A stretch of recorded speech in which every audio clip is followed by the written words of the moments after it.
The power of your subconscious mind.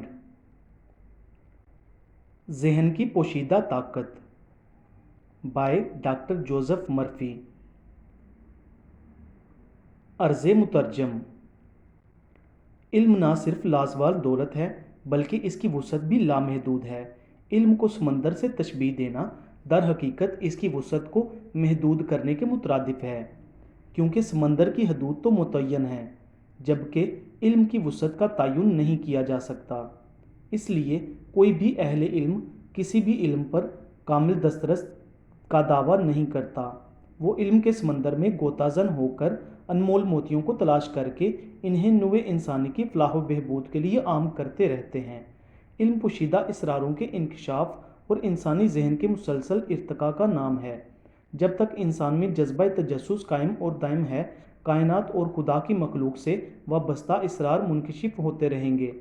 तमाम उलूम का बराह रास्त या बिला वास्ता ताल्लुक़ इंसानों ही से है, इसलिए तमाम उलूम का मौज़ूए बहस इंसान है। इंसानी ज़िंदगी नहायत वसी होने के साथ साथ मतनू भी है, इसीलिए तमाम उलूम का बनी नू इंसान की आसानी के लिए मुख्तलिफ इनवानात में तकसीम कर दिया गया है।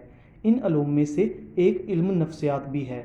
इसका बराह रास्त ताल्लुक़ इंसान और इंसानी जहन से है। जहन जिस्म इंसानी का एक अहम तरीन हिस्सा है। जहन के बगैर किसी भी इंसान की शख्सियत की तकमील नहीं हो सकती। इब्तदाई आफरीनिश से लेकर आज तक हर दौर के तमाम उलमा, फजला, मुफक्करीन, मुदब्बरीन, हुक्मा और साइंसदानों ने जहन इंसानी को समझने की कोशिशें की, लेकिन वो जहन की कारकर्दगी को मुकम्मल तौर पर समझने में कामयाब नहीं हो सके। जितना भी वो इसे समझे हैं वो नहायत हैरानकुन और तखय्युर अंगेज़ है। जहन के इस इदराक की एक झलक डॉक्टर जोसेफ मर्फी ने अपनी मशहूर आलम किताब the power of your subconscious mind में पेश की है। दिमाग निज़ाम असबी में अज़्वे रईस की हैसियत रखता है। ये खोपड़ी के जोफ कैविटी में होता है। बिलअमूम बड़ा दिमाग बड़े जहन की निशानी और आमतौर पर छोटा दिमाग छोटे जहन या पागलपन की निशानी होता है। एक जवान आदमी में दिमाग का औसत वज़न 46.5 औंस और एक औरत में 44 औंस तक होता है, लेकिन बाज़ आली दिमाग इश्खास के दिमाग का वज़न 64 औंस तक भी पाया गया है।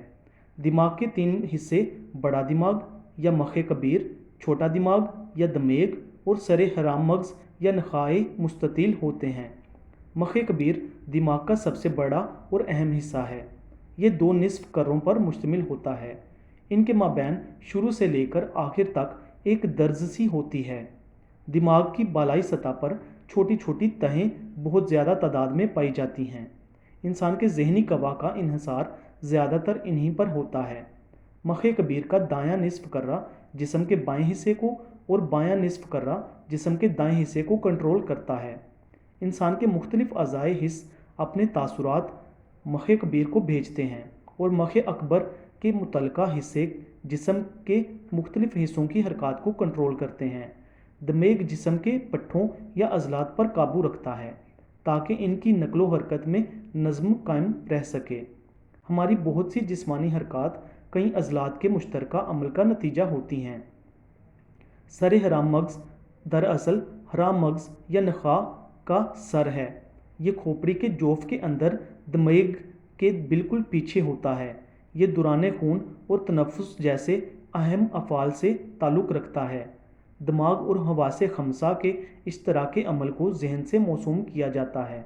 जहन को भी रूह की तरह एक पुरअसरार शय समझा जाता है। ये इतनी ही बईदज़ मुशाहदा है जितनी इंसानी रूह। इसको सर में मौजूद एक गैर मरई शय गर्दाना जाता है, जिससे इंसान के ख़यालात, एहसासात और इरादे पैदा होते हैं और उन पर अमल होता है। इसीलिए चंद नफ्सियात दानों ने जहन को जहनी अमाल, मेंटल प्रोसेस का नाम दिया है। दूसरों के जहन का मुशाहदा करने के लिए हमें इनके अफ़ाल और हरकत को देखना पड़ता है, जिसे साइंसी इस्तिलाह में किरदार यानी बिहेवियर कहते हैं। नफ्सियात दानों ने जहन के बारे में चंद अफ़ाल को मुतफ़िका तौर पर तस्लीम कर लिया है कि जहन एक वहदत, गैर मादी, फ़ाल और पेहम रवां है। इसके अलावा जहनी अमाल इनफरादी और ज़ाती भी होते हैं। ذہن جسم انسانی کا جزو لاینفک ہے، اس لیے جسم اور ذہنی اعمال کا آپس میں گہرا تعلق ہے۔ اسی وجہ سے دماغ، اعصاب، اعضائے حواس اور عضلات جیسے اعضاء اور ان کے اعمال کے مطالعے کے بغیر ذہن کا مطالعہ نامکمل ہوتا ہے۔ یہ اعضاء ذہن اور بیرونی دنیا کے درمیان رسل و رسائل کے ذریعے کا سارا کام انجام دیتے ہیں۔ ذہن کے اعمال کو سمجھنے کے لیے سب سے پہلے ولہلم لیبنیز نے کہا کہ ذہن جوہر کے بجائے فعالیت کا نام ہے۔ اس نے ذہن کی 3 حالتیں شعور، لاشعور اور مکمل شعور بیان کیں۔ اس کے کافی عرصے بعد سگمنڈ فرائیڈ نے ذہن کے 3 نظاموں کو شعور، تحت الشعور اور لاشعور کی اصطلاحات میں بیان کیا۔ اسی نے کچھ عرصے بعد ذہن کے 3 حصوں کو لاذات، انا اور فوق الانا کے نام دیے، لیکن قبولیت عامہ شعور، تحت الشعور اور لاشعور کے ناموں کو حاصل ہوئی۔ شعور ذہن، دماغ، حواس خمسہ، عضلات اور اعصاب پر حالت بیداری میں مکمل اختیار رکھتا ہے اور شعور انسانی کے ذریعے اپنے عمل اور رد عمل کا اظہار کرتا ہے۔ انسان کا عمل اس کے کردار کی تشکیل کرتے ہیں۔ تحت الشعوری اعمال شعور سے ذرا نیچے جاری و ساری رہتے ہیں، لیکن وہ شعوری بھی ہو سکتے ہیں۔ ان میں اور شعوری اعمال میں صرف یہ فرق ہوتا ہے کہ ان میں عارضی طور پر شعور نہیں پایا جاتا۔ مثلاً دوران گفتگو ہم کوئی نام بھول جاتے ہیں اور تمام شعوری کوشش کے باوجود اسے اپنے شعور میں نہیں لا سکتے۔ ہم اپنی گفتگو جاری رکھتے ہیں اور اچانک کہتے ہیں ٹھہرو، وہ نام یاد آ گیا۔ اس طرح سے وہ نام یا دوسری باتیں تحت الشعور سے شعور میں آتی ہیں۔ تحت الشعور کے برعکس لاشعور اعمال وہ اعمال ہیں جن سے ہمیں کوئی آگہی نہیں ہوتی اور جو تحلیل نفسی کے بغیر شعور کے دائرے میں نہیں لائے جا سکتے۔ یہ اعمال ہمارے ذہن میں مدفون ہوتے ہیں، ان کے متعلق ہمیں قطعاً کوئی علم نہیں ہوتا، ورنہ یہ لاشعوری نہ کہلاتے۔ لاشعور کے تصور کو ولہلم اور فرائیڈ دونوں نے پیش کیا ہے۔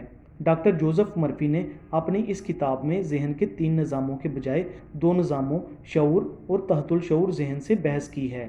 اس پوری کتاب میں صرف 1 مرتبہ انہوں نے لفظ لاشعور کو استعمال کیا۔ وہ شعور سے زیادہ تحت الشعور کو اہمیت دیتے ہیں۔ ان کا استدلال یہ ہے کہ صرف شعور حالت بیداری میں کام کرتا ہے، جبکہ تحت الشعور نیند اور غنودگی میں بھی اپنا کام جاری رکھتا ہے۔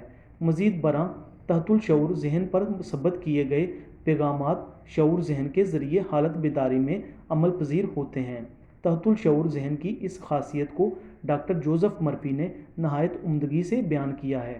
ان کی اس کتاب نے دنیائے نفسیات میں تہلکہ مچا دیا اور لاکھوں انسان اس سے مستفید ہو چکے ہیں۔ اس کتاب میں ڈاکٹر جوزف مرفی نے تحت الشعور ذہن کو استعمال کرنے کے لیے جو تکنیکیں بیان کیں، وہ ان میں سے کئی تکنیکوں کو ہم انجانے میں استعمال کرتے رہتے ہیں۔ برصغیر کے بادشاہوں، شاعروں، ادیبوں، افسانہ نگاروں، نقادوں، دانشوروں، سائنسدانوں، تاجروں، صنعت کاروں اور زندگی کے دیگر شعبہ جات سے تعلق رکھنے والے حضرات کی سوانح عمریوں میں ایسے بہت سے واقعات ملتے ہیں جو یہ بتاتے ہیں کہ انہوں نے بھی انجانے میں تحت الشعور ذہن کی طلسماتی طاقت کو استعمال کیا اور اس کے مثبت نتائج سے فیضیاب بھی ہوئے تھے۔ اگر ان تکنیکوں کو سائنسی انداز سے استعمال کیا جاتا تو فوائد یقیناً کئی گنا زیادہ ہوتے۔ پیش لفظ ڈاکٹر جوزف مرفی۔ کس طرح یہ کتاب آپ کی زندگی میں معجزات رونما کر سکتی ہے؟ میں نے پوری دنیا میں ہر جگہ مردوں اور خواتین کے ساتھ معجزات رونما ہوتے دیکھے ہیں۔ معجزات آپ کی زندگی میں بھی رونما ہو سکتے ہیں۔ یہ آپ کے ساتھ اس وقت ہوگا جب آپ اپنے تحت الشعور ذہن کی طلسماتی طاقت کو استعمال کرنا شروع کر دیں گے۔ آپ کو طلسماتی طاقت سے آگاہ کرنے کے لیے اس کتاب کا خاکہ اس طرح مرتب کیا گیا ہے کہ آپ کی دائمی سوچ، تصوری خاکہ اور وضع قطع کیسے آپ کے مقدر کا تعین کرتے ہیں۔ انسان جس طرح تحت الشعور میں سوچتا ہے وہی ظہور پذیر ہوتا ہے۔ کیا آپ درج ذیل سوالات کے جوابات جانتے ہیں؟ کیوں ایک شخص غمگین اور دوسرا شخص خوش ہے؟ کیوں ایک فرد مسرور اور خوشحال جبکہ دوسرا پژمردہ اور غریب ہے؟ کیوں ایک آدمی خوفزدہ اور بے چین جبکہ دوسرا یقین اور اعتماد سے بھرپور ہے؟ کیوں ایک شخص खूबसूरत पुरतयश मकान का हामिल जबकि दूसरा गंदे मोहल्ला में कमतर वजूद के साथ रहता है? क्यों एक फ़र्द को बड़ी कामयाबियां और दूसरे को इंतहाई पस्त नाकामियां मिलती हैं? क्यों एक आदमी गैर मामूली और बहुत मशहूर मुकर्रर जबकि दूसरा औसत दर्जे का और नाम कबूल मुकर्रर है? क्यों एक शख्स अपने काम या पेशे में गैर मामूली जहानत का अलंबरदार जबकि दूसरा शख्स सारी ज़िंदगी बैलों की तरह सख्त मुशक्क़त करने के बावजूद कोई काबिल ज़िक्र काम की तकमील नहीं कर पाता? क्यों एक आदमी नाकाबिल इलाज बीमारी से सेहतयाब और दूसरा नहीं हो पाता? क्यों बहुत से अच्छे रहम दिल मजहबी लोग ज़ालिमों को अपने जहन और जिस्म पर तशद्दुद बर्दाश्त करते हैं? क्यों बद इखलाक और लामजहब लोग कामयाब और अला सेहत से लुत्फ़अंदोज़ होते हैं? क्यों एक औरत शादी से मसरूर और शादां जबकि इसकी बहन बहुत मगमूम और मायूस है? क्या इन सवालात के जवाबात का ताल्लुक आपके शऊर और तहतुल शऊर ज़हन की कारकर्दगी से है? यकीनन बहुत है।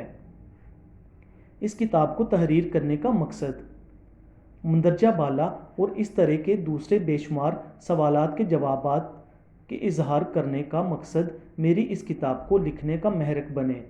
मैंने कोशिश की है कि आपके जहन की बहुत सी बुनियादी सच्चाइयाँ मुमकिन हद तक सादा अल्फाज में बयान करूँ। मेरा ईमान है और ये कतई तौर पर मुमकिन भी है कि इब्तदाई बुनियाद रखने वाले बुनियादी कवानीन ज़िंदगी आपके जहन की आम और रोज़मर्रा ज़ुबान में तशरीह की जा सकती है।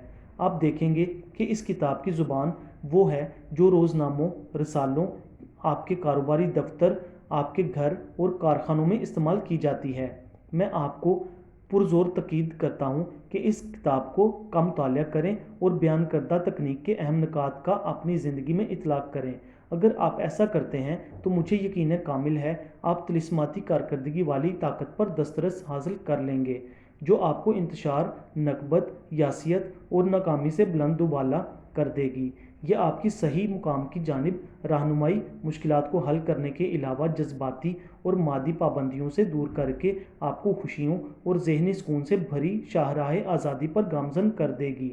आपके तहतुल शऊर की ये तिलिस्माती ताकत आपको बीमारी से सेहतयाब, असर नो, मजबूत और ज़िंदगी से भरपूर बना देगी। ये सीखने के लिए आप अपनी अंदरूनी क़ुव्वतों को किस तरह इस्तेमाल करें, आपको खौफ के कैद खाने का दरवाज़ा खोलना होगा। फिर आप नई ज़िंदगी में दाखिल हो जाएंगे।